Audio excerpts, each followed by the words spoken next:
Do you remember that total eclipse of the sun that everybody went gaga for? Yeah, I missed it, but that's okay. I have another eclipse I can look at. This is the Mitsubishi Eclipse Cross, and for anyone who remembers the old Mitsubishi Eclipse, this doesn't look anything like that. But Mitsubishi had to make room for itself in the burgeoning SUV market, so the outdated Eclipse, well, it got eclipsed. The Eclipse Cross, however, is hoping to reclaim some of the cachet from its sporty predecessor. To start, Mitsubishi made some pretty bold choices with the exterior. From its front dynamic shield to its muscular fenders and high hip point, personally, I think the Eclipse Cross is an SUV with some personality.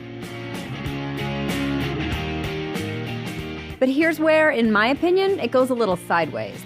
This awkwardly positioned LED feature cuts the rear tailgate and splits this rear window in half, not unlike the Toyota Prius or the now defunct Honda Cross Tour. Some people are okay with it, others not. I'm in the not category because to me it hampers rear visibility.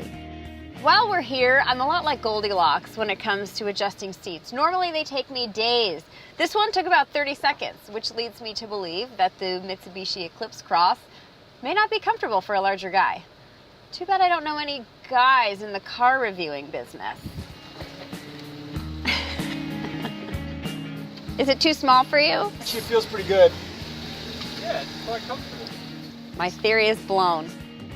Actually, I'm surprised because what I fit into, dudes normally don't.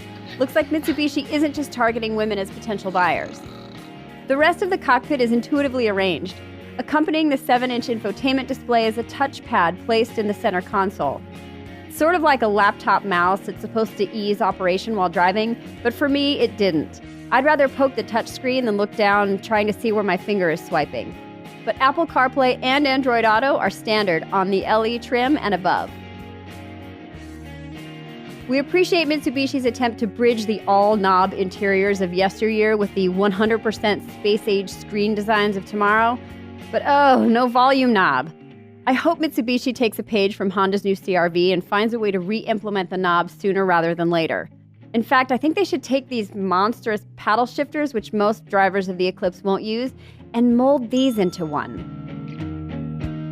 In some spots, the Eclipse Cross appears more expensive than it is. Contrast stitching and piano black and carbon fiber looking fit and finishes festoon the interior. The SEL trim adds upgrades such as heated front and rear leather seats in addition to a handy, if a bit large, retractable head-up display screen. The effort is appreciated, but granted, this is the highest trim level. Cargo space and back row legroom are good in the Eclipse Cross, though it's an either-or scenario. The rear seat moves back and forth a whopping 8 inches depending on where you need it more, either hauling stuff or people room.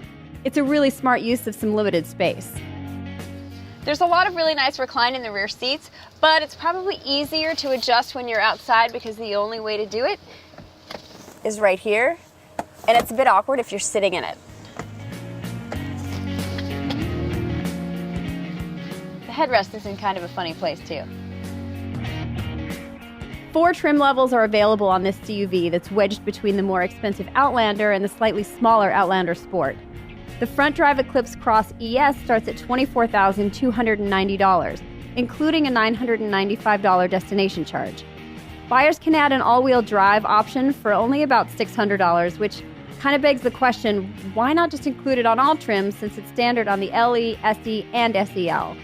This one here is the SEL with the touring package and comes with a panorama sunroof, every safety feature under the uneclipsed sun, like forward collision mitigation, adaptive cruise control, and blind spot assist for a not too stratospheric cost of $32,310. There's only one powertrain available across all trim levels, but Mitsubishi really gets it right with a zippy 1.5-liter turbocharged engine. While other CUVs like the Nissan Rogue Sport, the Subaru Crosstrek, and the Honda HR-V lack a little bit of oomph, the Mitsubishi lives up to its sporty heritage. And it's got enough gusto to tow 1,500 pounds with the optional trailer hitch. That's not bad. While normally I quip about continuously variable transmissions, such as is mated to this engine, Mitsubishi did a decent job with this one. Its 8 ratios are nicely spaced, and it doesn't handicap that great little engine's performance like other CVTs are known to. The 152 horsepower and 184 pound-feet of torque work quite nicely, thanks. It's kind of a shame, but the soft feeling of the suspension tuning is doing its best to eclipse the power that turbo is putting down. Even driving at moderate speeds, there's significant body roll that kind of plagues this small crossover. Even slightly stiffer suspension settings could really improve performance without sacrificing ride comfort.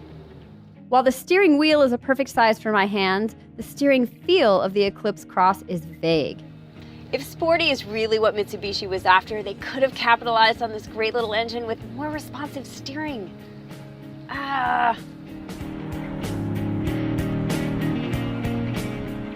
Mitsubishi covers the Eclipse with a 10-year, 100,000-mile powertrain warranty, which beats Toyota, Honda, and Nissan, among others. And also means if you buy one when your kid is 11, you don't have to worry about major mechanical issues for 5 years after they get their driver's license. That's a long time.